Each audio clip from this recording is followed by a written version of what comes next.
Good morning friends, welcome back to my channel Gyan Sankalp. तो friends, आज मैं आपको प्रैक्टिस सेशन कराने वाली हूँ जो मोस्ट एक्सपेक्टेड क्वेश्चन है, जो आगामी कोई भी एग्ज़ाम हो, अगर आपका सब्जेक्ट पॉलिटिकल साइंस है तो ये आपको काफ़ी हेल्प करने वाला है। और इस क्वेश्चन से आप अपनी तैयारी को भी जान लोगे कि आपकी तैयारी कहाँ तक है। और अगर क्वेश्चन नहीं बनता है अगर आप, तो फिर प्लीज़ उस क्वेश्चन को नोट डाउन कर लेना। तो स्टार्ट करते हैं फ्रेंड्स। अगर चैनल पे पहली बार आए तो प्लीज़ चैनल को सब्सक्राइब कर लेना, अपने फ्रेंड में शेयर करना, वीडियो पसंद आती है तो लाइक भी ज़रूर करें। तो स्टार्ट करते हैं। कल की क्लास में मैंने 65 क्वेश्चन तक करा दिया था, आज मैं 66 क्वेश्चन कराने वाली हूँ। अगर आपने कल वाली वीडियो नहीं देखी है तो प्लीज़ उसे भी जाके देख लेना। और इसके अलावा काफ़ी सारी क्लासेस मैंने ले रखी है अपने चैनल पे पॉलिटिकल साइंस की। मैंने यूजीसी नेट के सिलेबस के अकॉर्डिंगली वेस्टर्न पॉलिटिकल थिंकर को कंप्लीट करा रखा है। इंडियन पॉलिटिकल थिंकर के भी काफ़ी सारे थिंकर, कॉन्स्टिट्यूशन के भी क्वेश्चन मेरे चैनल पे आपको मिल जाएंगे, प्लेलिस्ट बनी हुई है। अगर पहली बार चैनल पे आए तो प्लीज़ प्लेलिस्ट को भी चेक करना, आपके लिए काफ़ी हेल्पफुल क्लास मिल जाएगी। तो स्टार्ट करते हैं फ्रेंड्स। पहला क्वेश्चन है आज के क्लास का। जब विवाद, एक मिनट रुक जाओ, इसको जूम आउट कर लो फिर क्लियर दिखिएगा। हाँ, कौन 66 क्वेश्चन। जब विवाद के संबंध में कानून प्रकाश नहीं डालता, न्यायाधीश के निर्णय उपयुक्त आधार होगा। क्या बोला गया है? जब विवाद के संबंध में कानून प्रकाश नहीं डालता, न्यायाधीश के निर्णय का उपयुक्त आधार होगा। तो जो न्यायाधीश जो देंगे उसका क्या आधार होगा, किस आधार पे वो देंगे, तो औचित्य हो जाएगा इसमें। अब देखो, संविधान इससे कोई रिलेटेड नहीं हो सकता। धर्म, अध्यादेश तो राष्ट्रपति लगाते हैं, तो अध्यादेश तो न्यायाधीश से कोई रिलेटेड है ही नहीं, तो औचित्य। ठीक है। अगला है संसदीय प्रणाली का लक्षण जो अध्यक्षात्मकता में नहीं है, वह क्या है? देखो, कार्यपालिका व्यवस्थापिका से स्वतंत्र। ठीक है। राष्ट्रपति विधानमंडल को भंग नहीं कर सकती। सरकार का अध्यक्ष ही राज्य का अध्यक्ष होता है। राज्य के अध्यक्ष द्वारा सरकार के अध्यक्ष की नियुक्ति। तो इसमें क्या पूछा जा रहा है? तो पूछा जा रहा है कि संसदीय प्रणाली का लक्षण जो अध्यक्षात्मक में नहीं है, यानी संसदीय का तो लक्षण है बट अध्यक्षात्मक में वो नहीं है। तो यानी सीधे कहने का मतलब कि ये आपको संसदीय शासन प्रणाली के लक्षण पूछ रहा है। तो तीनों जो आपने ऊपर का ऑप्शन देखा है, जैसे कार्यपालिका स्वतंत्र, राष्ट्रपति विधानमंडल को भंग नहीं कर सकता, सरकार का अध्यक्ष ही राज्य का अध्यक्ष है, तो ये तीनों क्या है? संसदीय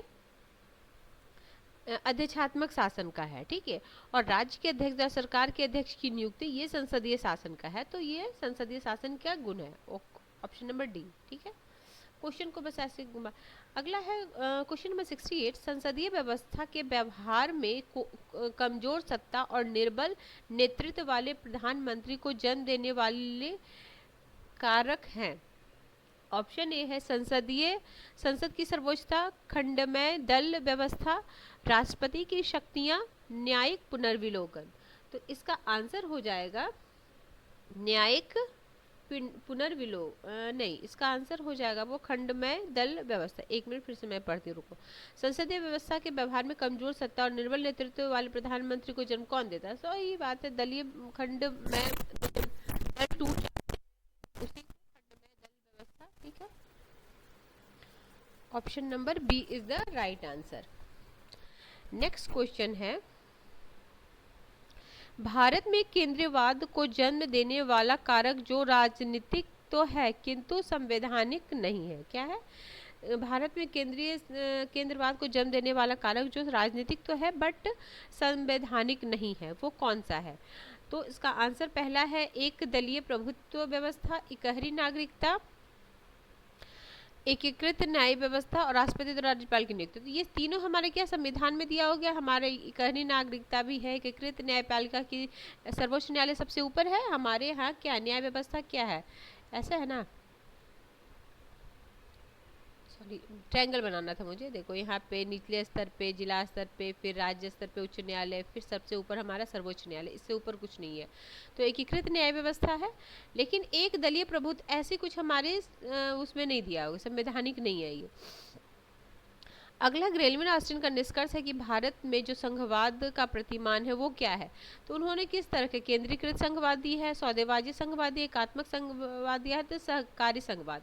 क्योंकि याद रखना ग्रेबियल आलमंड ने सहकारी संघवाद की बात कही है भारत के संघवाद को। ठीक है,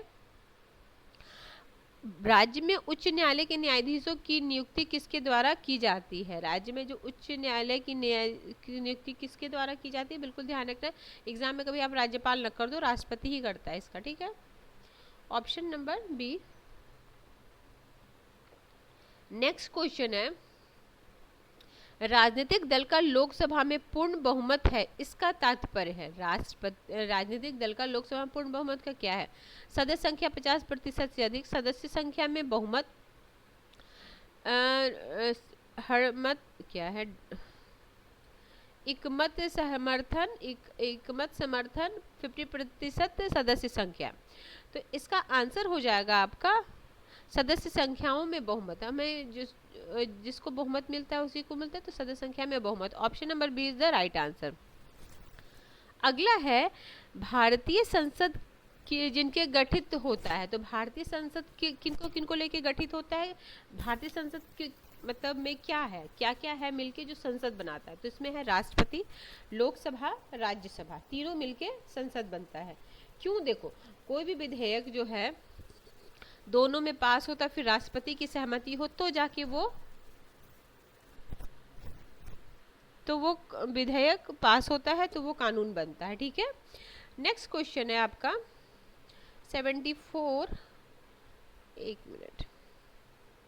किस सदन का सभापति सदन का सदस्य नहीं होता। ठीक है, किस सभा का सभापति सदन का सभापति नहीं होता है। तो ये हम लोग सबको पता है, राज्यसभा का राष्ट्रपति पदेन सदस्य, बट इसका सदस्य नहीं होता। ठीक है, बाकी जितने भी विधानसभा के भी सदस्य जो होते हैं वही उसके अध्यक्ष बनते हैं। लोकसभा हमें पता ही है, विधान परिषद भी पता है। तो राज्यसभा का पदेन सभापति कौन होता है, उपराष्ट्रपति होता है, जो इसका सदस्य नहीं है। ठीक है, नेक्स्ट क्वेश्चन। अगला है, अधिकार जो कानूनी अधिकार के रूप में तो है किंतु संवैधानिक अधिकार के रूप में नहीं है, वह है। ठीक है, क्वेश्चन नंबर हमारे 75 बोल रहा है, अधिकार जो कानूनी अधिकार के रूप में तो है किंतु हमारा संवैधानिक अधिकार नहीं है। तो देखो, आवाज घूमना भी हमारा फंडामेंटल राइट, शोषण के विरुद्ध भी, अल्पसंख्यक वर्गों को शैक्षणिक संस्थानों की स्थापना भी, संपत्ति का अधिकार पहले था। मूल संविधान में संपत्ति का अधिकार हमारा फंडामेंटल राइट था, बट 44वें संवैधानिक संशोधन द्वारा इसको 300 क में जोड़ के इसको वैधानिक या कानूनी बोलो, वैधानिक बोलो, अधिकार में शामिल किया गया है। अगला क्वेश्चन है, भारतीय संविधान के मूल कर्तव्य के विषय में जो कथन सही है वह है। उल्लंघन पर संविधान द्वारा दंड की व्यवस्था जो सही है वो बताना है। ठीक है, तो ऐसा कुछ नहीं है इसमें, अगर आप कुछ जो हमारा मौलिक कर्तव्य दिया गया अगर आप उसका पालन नहीं करते तो दंड दिया जाएगा, ऐसा कोई प्रावधान नहीं है। उल्लंघन पर संसद द्वारा दंड की व्यवस्था ऐसी भी नहीं है। मौलिक अधिकार के समान तो ये भी नहीं है। क्रियान्वित करने की व्यवस्था संविधान के लेख द्वारा। तो देखो, अब कुछ क्वेश्चन मैं तो हर बार बताती हूँ। अच्छा, ये है, ठीक है, ये वाला है शायद, क्रियान्वित करने की व्यवस्था संविधान के लेख द्वारा, नहीं, ये वाला उल्लंघन पर संसद द्वारा दंड की व्यवस्था संभव। ठीक है, ये वाला ऑप्शन है आंसर। अगला है, जिस मौलिक अधिकार को आपातकाल में भी समाप्त नहीं किया जाता। ठीक है, आपातकाल में भी समाप्त नहीं किया जाता, वो कौन है। तो देखो, शांतिपूर्ण सम्मेलन को भी बंद कर सकते हैं, अबाध निवास को भी कर सकते हैं, धार्मिक स्वतंत्रता को, जीवन और व्यक्तिगत स्वतंत्रता जो होती है उसको नहीं कर सकते हैं। ठीक है, ऑप्शन नंबर ये ए। अगला है, नीति निर्देशक तत्व जिसको संविधान के 42वें संशोधन द्वारा मिलाया गया। तो नीति निर्देशक तत्व को क्या चीज है जो हमारे 72 संवैधानिक संशोधन द्वारा मिलाया गया। तो पर्यावरण की रक्षा, याद रखना इसको। ठीक है, क्योंकि देखो जो भी क ख ग करके होता है ना उसमें क्या बोलते हैं संविधान में, वो समझो कि ऐड हुआ है। अगला है, क्योंकि कुटीर उद्योग के बारे में तो ऐसा कुछ बताया नहीं है। समान कर के समान वेतन, तो 44वां वो है। कानून, अंतर्राष्ट्रीय कानून के प्रति आदर सम्मान 51वां में है। ठीक है ना, तो फिर यही है, ये ऑप्शन नंबर ए। आज मैं आपको मौलिक कर्तव्य का शॉर्ट्स के थ्रू वो दे दूंगी, मौलिक कर्तव्य दे दूंगी, ठीक है। उसको आप 2-3 बार उस वीडियो को देखना, ताकि मौलिक कर्तव्य से भी आजकल क्वेश्चन आते हैं, मौलिक कर्तव्य दे देंगे और वो पूछेंगे ये मतलब कौन सा, मतलब इसमें से कौन मौलिक कर्तव्य है। कभी कभी हम लोग मौलिक कर्तव्य याद नहीं कर पाते क्या है, लेकिन आप 2-3 बार वो वीडियो देखोगे ना, तो आपको मतलब दिमाग में रह जाएगा कि नहीं ये सब उसके अंदर है, और ये और अगर ऑप्शन आएगा तो कुछ अलग आएगा तो आप मतलब क्वेश्चन सॉल्व कर लोगे, मेरा कहने का ये मतलब है। अगला है 52वें संवैधानिक संशोधन के महत्व का जो कारण है, मताधिकार की न्यूनतम आयु को 18 नहीं, ये 61वें में किया गया था, ठीक है। दल बदल कानून, हाँ यही दल बदल वाला है, ठीक है। 3 भाषाओं की 8वीं सूची में ये भी नहीं है, ये 92 में है शायद, हाँ।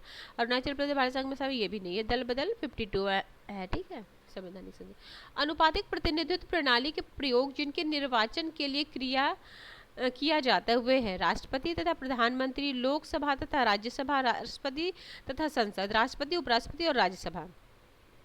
तो इसका आंसर है आपको पता होगा, अनुपातिक क्या राष्ट्रपति का किया जाता है, उपराष्ट्रपति और राज्यसभा का किया जाता है, लोकसभा का किया नहीं जाता है।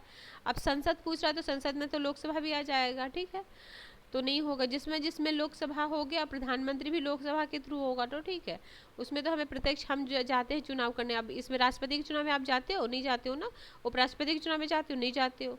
राज्यसभा में नहीं जाते, हमारा प्रतिनिधित्व तो उनको वोट करता है, ठीक है। जो जिनको हम चुन के राज्यसभा लोकसभा में भेजते हैं वो करते हैं, राष्ट्रपति, उपराष्ट्रपति और राज्यसभा के। भारतीय संघ सरकार का अध्यक्ष है। अब ये तो क्या है, कौन है संघ का अध्यक्ष? अध्यक्ष कौन है? सरकारी अध्यक्ष तो राष्ट्रपति है, बट ये क्या बोलते हैं, ऐसे करते हैं प्रधानमंत्री, बट संवैधानिक अध्यक्ष कहा जाएगा तो राष्ट्रपति होंगे। 2 सदस्य जो राष्ट्रपति द्वारा लोकसभा में मनोनीत किए जाते हैं वे हैं, पता है एंग्लो इंडियन, लेकिन अब वो हटा दिया गया है, 1 मिनट, एंग्लो इंडियन, ठीक है। अगला है क्वेश्चन नंबर 83, यदि राज्यसभा किसी संवैधानिक संशोधन विधेयक पर रोक लोकसभा से असहमत हो तो संशोधन विधेयक पारित नहीं माना जाता, संयुक्त बैठक द्वारा निर्णय होगा, 2/3 बहुमत से लोकसभा द्वारा होगा। तो देखो, यदि क्या है,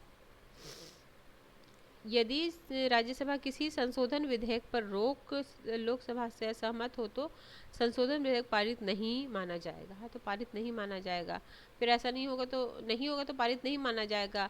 अगर दोनों में मतभेद होता तो संयुक्त वो देखो, यदि राज्यसभा किसी संविधान संशोधन विधेयक पर लोकसभा से सभा, तो संशोधन विधेयक पे संयुक्त बैठक की वो नहीं है, ठीक है।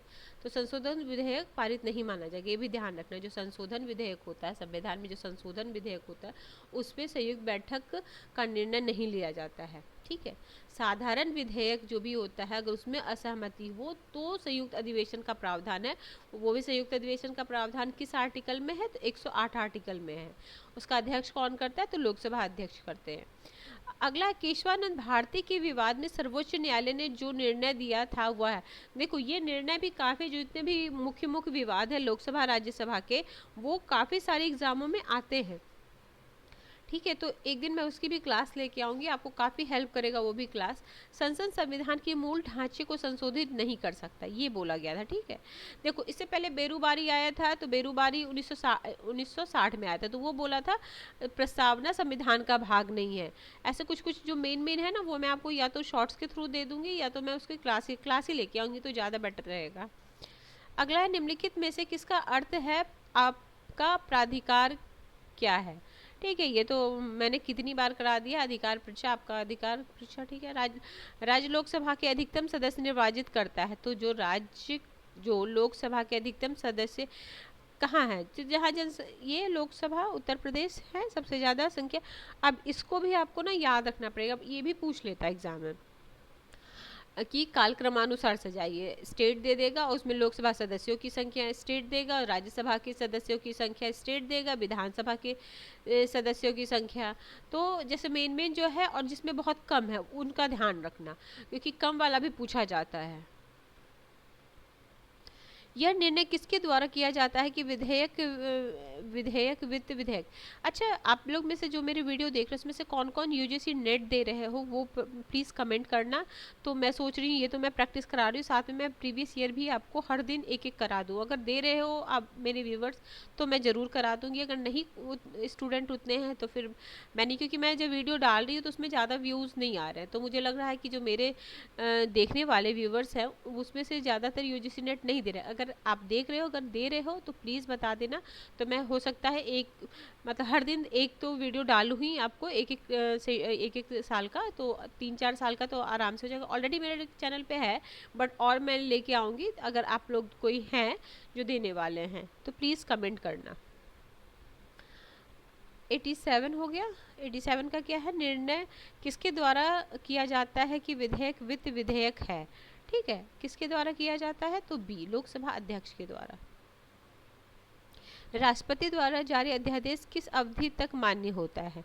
जो राष्ट्रपति अध्यादेश जारी करते हैं वो 6 मास तक। ठीक है, अगला, मुख्यमंत्री पर भ्रष्टाचार के मुकदमा दायर करने के संबंध में जो प्रथा है वह है, तो वो प्रथा जो है वो क्या है, वो है राज्यपाल के विवेक के आधार पर अनुमति का निर्णय। Option number C is the right answer. अगला है, सर्वोच्च न्यायालय द्वारा गोलकनाथ विवाद में मूल अधिकारों के संबंध में संशोधन की शक्ति संबंधी निर्णय संविधान की किस धारा पर केंद्रित है, तो ये आर्टिकल 13। ठीक है, मौलिक अधिकार जिसे डॉक्टर अंबेडकर ने संविधान का हृदय कहा, तो मौलिक अधिकार के संवैधानिक उपचार को उन्होंने हृदय कहा। अगर ऐसे पूछे कि मौलिक अधिकार का कौन सा पार्ट उसका हृदय है तो प्रस्तावना हो जाए। अगर पूछे भीमराव अंबेडकर ने संविधान के किस पार्ट को उसकी आत्मा का है, तो संवैधानिक उपचार। ऑप्शन नंबर डी, ध्यान रखना। अगला है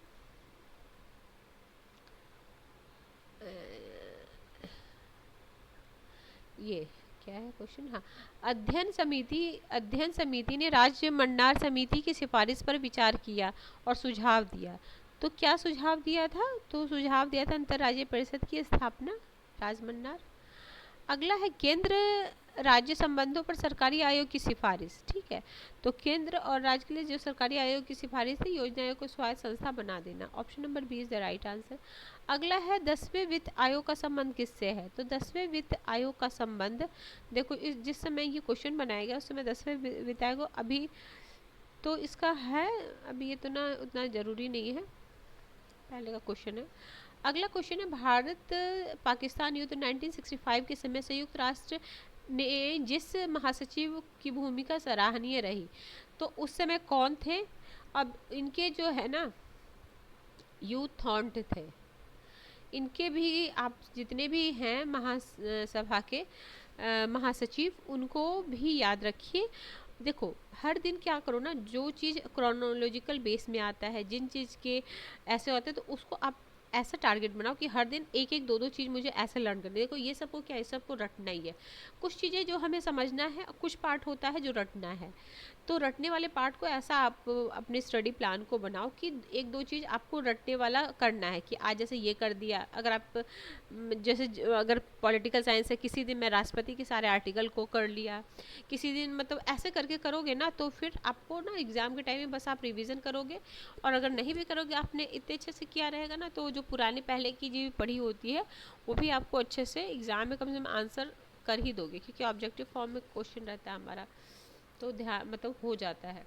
भारत की विदेश नीति में जो तत्व परिवर्तन का सूचक निरंतरता का नहीं है, वह है संकट के लिए मित्र उत्पन्न करने वाली द्विपक्षीय संधि। नहीं है पूछा जा रहा ना, बाकी सब है। अगला, सच्ची गुटनिरपेक्षता की विदेश नीति जिसके द्वारा अनुसरण किया गया, तो ये है आपका मोरारजी देसाई। ठीक है, सच्ची ये वाला याद रखना, जैसे ऐसे तो गुटनिरपेक्षता विदेश, सच्ची गुटनिरपेक्षता नीति जिसने किया था, ये भी कई बार क्वेश्चन आया हुआ है, लोग कन्फ्यूजन जवाहरलाल नेहरू लगा देते हैं। अगला, पाकिस्तान इस्लामिक शिखर सम्मेलन में जम्मू कश्मीर की समस्या को उछाले इसका उल्लंघन था, तो ये था शिमला समझौता। अगला है, पृथ्वी रक्षा कोष का विचार सर्वप्रथम किसने प्रस्तुत किया, तो इसका सबसे पहले राजीव गांधी ने, ऑप्शन नंबर डी। रूस ने पहली बार पर्यवेक्षक राज्य का दर्जा जिस गुट निरपेक्ष शिखर सम्मेलन में हुआ, वहाँ कब हुआ था? ये हुआ था आपका कार्टोगेना।